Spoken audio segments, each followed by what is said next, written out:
Okay, hi.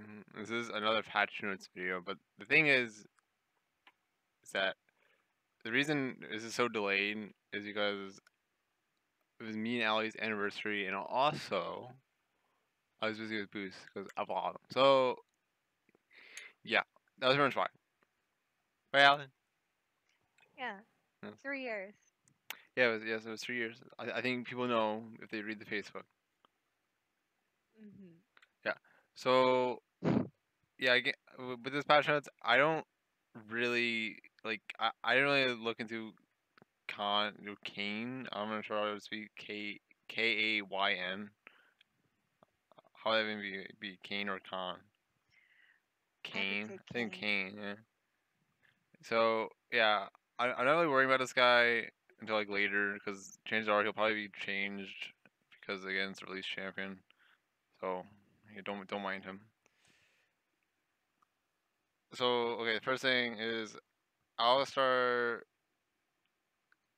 I mean, it's not really that significant the ult change. It's only 5% per rank, and yeah, I mean, honestly, people don't even do combos right in high diamond and even master and challenger because I don't know how they mess it up. So yeah, don't expect more Alistar. And with Caitlyn, she got a huge nerf for the attack speed. That's a total loss of I believe 36 or the 34. I'm not quite sure if it counts level one or not. But yeah, it's a huge nerf. So yeah, rip her. Oh yeah, and Cho'Gath actually might be a good jungler because of this change. And pretty much all it is the biggest thing is you know Cho'Gath E, right, Alan? Yeah. Yeah, so now it's a instead of being a toggle, it's an ability where the next three hits is like a slow and a huge damage buff. So the thing is that if someone was like a slippery champion, you could literally just walk up to him, chilling smite, put it on, and like say it was a Zed, you can just wait until they use their shadow to actually use your Q. And that should be pretty easy to land, especially if they flash after an auto because they'll be slowed. So yeah, maybe he's good, but the thing is that the thing he lacks is mobility, and pretty much every jungler pretty much needs mobility, or they need something very strong to compensate. So maybe he's good. Maybe I'll play him a bit because I mean the other buffs are sort of whatever in terms of jungle. This usability and yeah, I mean he might be a good jungler now. Pretty much, I'm not sure about top lane. I don't really play top lane. And I'll be honest with Diana, these changes with her attack speed with when you use an ability. I don't know if that's enough to make her like a good jungler, maybe a laner, I don't know. Because the problem with her is that the new jungle item is not that good compared to the old season.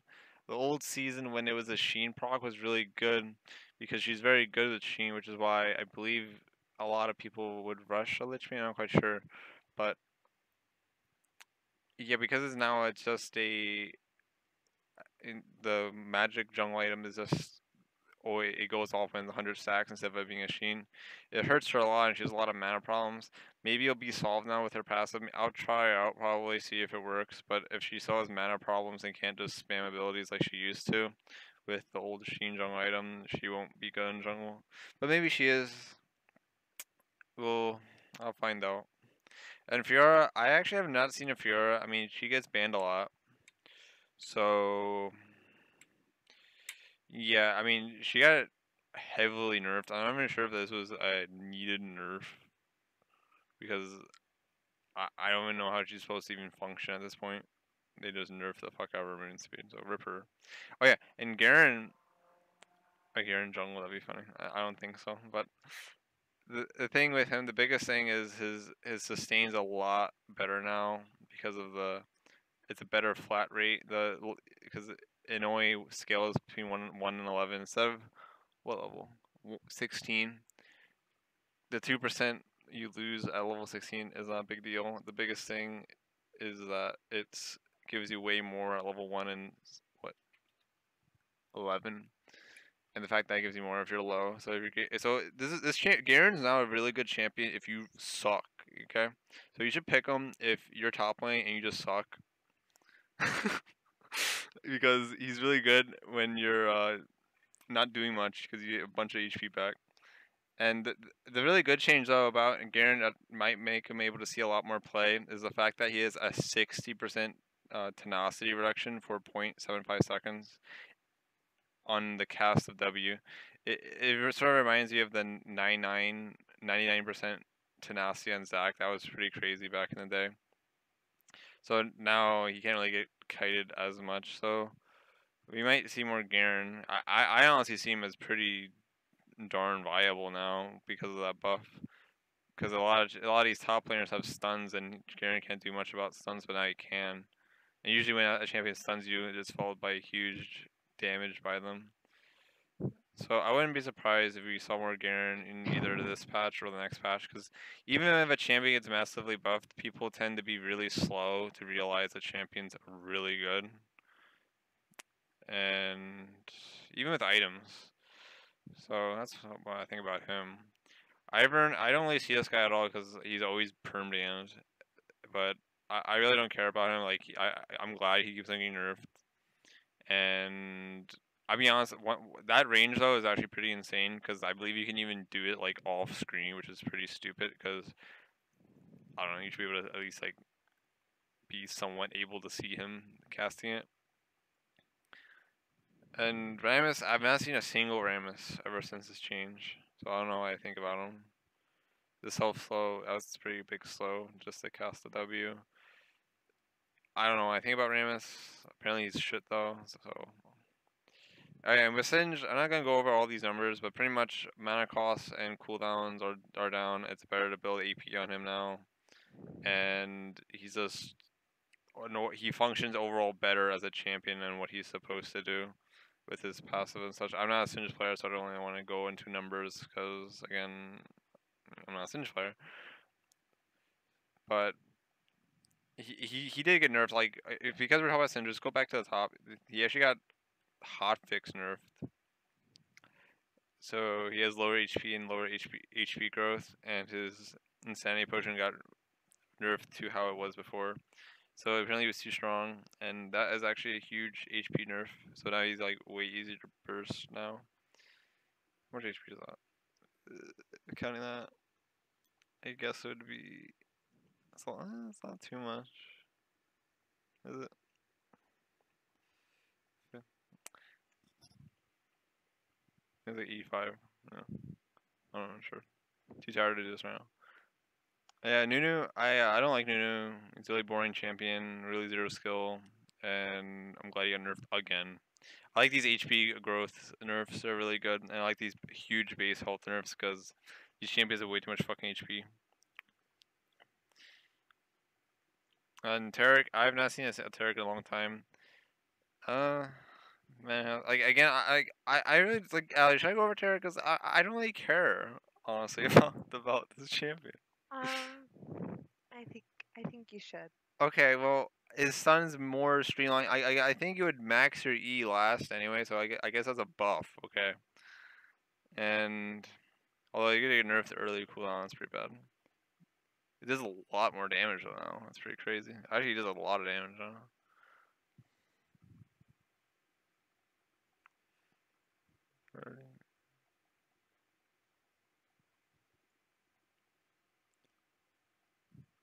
Oh, his heal got a huge buff actually.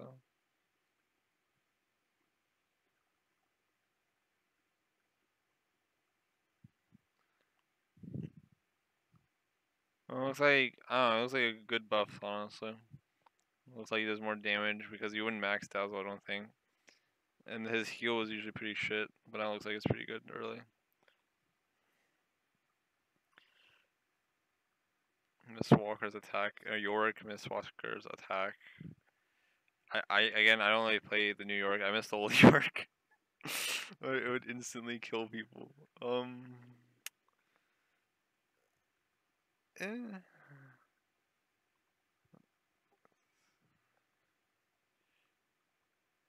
It looks more like usability things. It looks like he was really punishing for no reason. This old guy, huge buff late game. I don't know why his ult would be 140 seconds at rank 3. That's pretty. It's like they were designing this champion for like a 2012 champion with old cooldowns, when ultimates used to actually be down.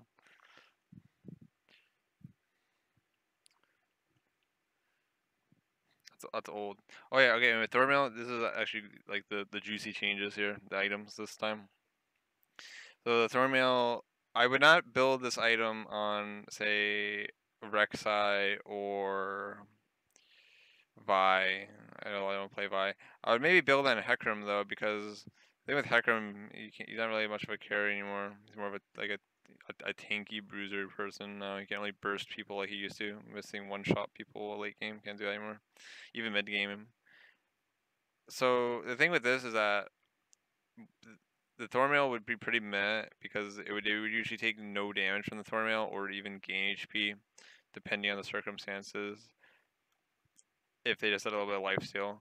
But now, since it inflicts grievous wounds, it makes tanks a lot more viable. Probably see a bit more of them. I actually haven't seen a tank build a Thormail, I don't think, which is very surprising, because this is a very strong passive against a really fed AD carry. Like, this item's really good against Draven, because apparently Draven's like really OP right now. And this also is probably really good on Zac, because I used to do an old Cinder Hulk into like I think I would build like a Kindlegen and then Abyssal Scepter into a Thornmail. And that build would do a ton of damage because of I would smite Gromp as well.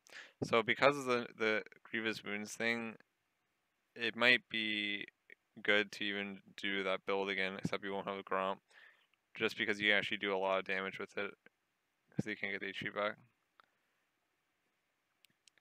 It does cost a bit more gold though, but I'll talk again why I wouldn't build it on Reksai or Vi, because you should be killing people in like 3 seconds with them. You shouldn't be making use of the passive. And the fact that this item, let me think. Oh yeah, also the interesting thing is that you won't even necessarily even need to finish the Thornmail, I don't think, because the Bramble Vest is only 900 gold, and it doesn't give HP. It gives armor though, and it does the 1 second Grievous Wound passive, which is the biggest thing, and it does 20 magic damage. And the thing you have to realize with whatchamacallit, with the passive damage is that, well, if you upgrade to a Thornmail for an additional 2,000 gold, then you only gain 5 damage plus 10% bonus armor. So if you had like a Ninja Tabi, it'd only be like 16 more damage a second, which is really meh. And that's for 2,000 gold. So you can probably just buy a Bramble Vest, which would help you with clearing, because 20 magic damage while you're clearing is quite good. And also, with that 2,000 gold, you can also buy, like, I don't know, better items and build a Thornmail later on when you have actually more armor from like armor scaling runes and your masteries and just your levels in general. So yeah, don't be a noob and like rush a Thornmail, I don't think. Just build a Bramble Vest and keep it. I wouldn't finish Thornmail. I would probably finish the Thornmail though when there's like actually like big long team fights, because the attack speed passive would help a lot. Because the thing, do not build a randoms with the Thornmail, because the Cold Steel passive is on the Thornmail now. And I don't think that would be worth spending 2,000 gold on, because especially early game, again, 80 carries shouldn't be doing that much damage where you need the attack speed passive. It's more of this like, okay, this item's gonna build into my late game item later. So yeah, just do that. Brandon's Omen, I love Brandon's Omen on my tanky assassins like Reksai and I guess Vi, but I say Vi, but I don't even play Vi, which is funny. But like on Reksai. And I really don't like Dead Man's Plate. I rarely build it unless I sell my Ninja Tabi and I have like a Cloud Dragon, because I really just don't find the movement speed really that good, just because I position very well where I don't really need the movement speed to catch up to anyone. And usually the random Zoman's passive, sorry, my throat. What we call it? The active helps a lot. Although I used to, I sometimes forget to use it, but I'm getting better at it. And also, the attack speed slow passive is very nice. The only difference between this and Thornmail is that it just gives a lot more HP, and the crit strike is everyone loves building crit for some reason. Like they do an 80% crit 80 carry build, and they completely neglect any armor pen, and this usually wins me the game as long as my team doesn't feed super hard. I really don't like those builds are funny to me. And also the lethality, this change is actually pretty huge. Pretty much I didn't like lethality too much before, because that's why I started using attack damage scaling reds and even quints in certain champions, is because before it would scale with the enemy champion's level, but now it scales with their level. So now if you're ahead by like 2 levels against the support, you're gonna do more damage compared to before. And whatchamacallit. So again, this item, I like this passive doesn't really matter too much. It's a shame it lost the movement speed, but I understand why. It's pretty much this item hasn't really changed really for when you buy it on a jungler. And the only time you'd ever buy this item is if you're playing like a Kha'Zix Rengar, or you're playing like Reksai and stomping people really hard. And this item, again, this item just sucks. Okay, like they keep on trying to make this item like this so good. This is just a shitty item. And the Dust Blade is actually a really really good item now. The fact that it gives CDR is quite nice actually. There's a lot of interesting things I could try out with it. And the big thing is that it's cheaper by 350 gold, which is a ton. Lethality is up by 3. Its attack damage is down by 10, but the CDR and lethality makes up for it. And the biggest thing that makes up for it is the fact that this item's okay to rush now as like a second, third item even, because it doesn't scale with lethality instead of it scales with your level. And because of that, you can even just have just this item instead of having a bunch of lethality items. It makes you like really bursty, especially since you're a jungle. You won't be seen that much. So like on Reksai, for instance, if you build like Warrior Black Cleaver and say you're just stomping kids really hard, you can just build this item and you're just gonna like literally one shot, like 3-shot everyone, or 4-shot rather. Yoma's Ghost Blade. Oh, and it got a usability buff, and also the fact that it gives a 99% slow for 0.25 seconds helps a lot, especially with like Reksai, because you don't when they flash away, you have more time to use a chilling smite. They won't get too far away. Yoma's Ghost Blade. This item's not good for junglers like a Vi or whatchamacallit,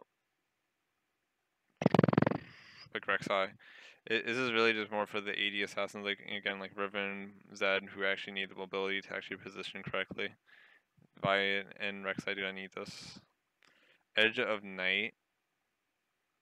I'll be honest, spell shields are pretty shit, just because like smites and a lot of really spammable basic abilities can take up the charge. I don't really like this. As I was only built when it was being what should we call it, abused when it was first released because of the really short cooldown of the active. I this item, like the only time I would ever build this item is against like a Karthus essentially, because I really don't see the like I don't really see the value of this item unless it's against like a Karthus and you use it after the team fight while you're running away or something. Because it's just so many spells. Like I'm trying to think of like, oh wait, this is a really good item. I don't think so. It's just good against certain things, and yeah, I just don't see anyone building it. And this Krug smite thing, this doesn't really matter. Krugs, the small Krugs shouldn't kill you ever as long as you're kiting them appropriately, and as you have the mastery perseverance, which gives you HP when you're low HP. So and which is actually like probably the best mastery. It's really underrated. This is for the noob junglers, I guess. And vision abilities, I like this a lot. Where Anivia and Trundle's E cannot see vision because I think that's total bullshit because you can't really do anything about it, and it's from a really long range as well. Ability queuing, I don't do ability queuing because that's for noobs. Ring flex, that's for noobs as well. Retain game noobs, that's for noobs. This is for noobs as well. Bug fixes, was there a bug fix I think before? Oh yeah, well this is actually interesting. This is a bug. Reksai now properly marks targets for Void Rush when the damage is properly blocked by shield. So now if you're versing a severe or something, you can just mark them and still kill them, which is pretty funny. And I guess it would E after, but if you have max fury, they'll probably just die. And oh yeah, and that's actually a good thing to remember is that say you're fighting people and then you're chasing someone. It's good to try to have max fury before ulting so that when you ult, you can just E them. I'm not quite sure the best way to like actually do something with Rek'Sai after you ult because sometimes like I sort of stand there for some reason, and other times I can somehow like attack really fast after the ult with my Q ability, except the Q does no damage at first for some reason, and I believe it even counts as a damage, so like I only have 2 Q charges left, even though it showed the animation go, which is really strange. So I'm not sure. Oof. I tend to just to fucking eat them with max fury. Although you can just move up ahead and just queue them, and maybe if you have a red buff, that's usually how it happens. Or just burrow. And I think that's really it with this patch notes. Everything else is like blah blah blah. So yeah, I guess that's it. I'm trying to make this really short and sweet because I'm very busy and I got big stuff to do. Yep. Bye. Right, Ali? Bye. Yeah. Bye.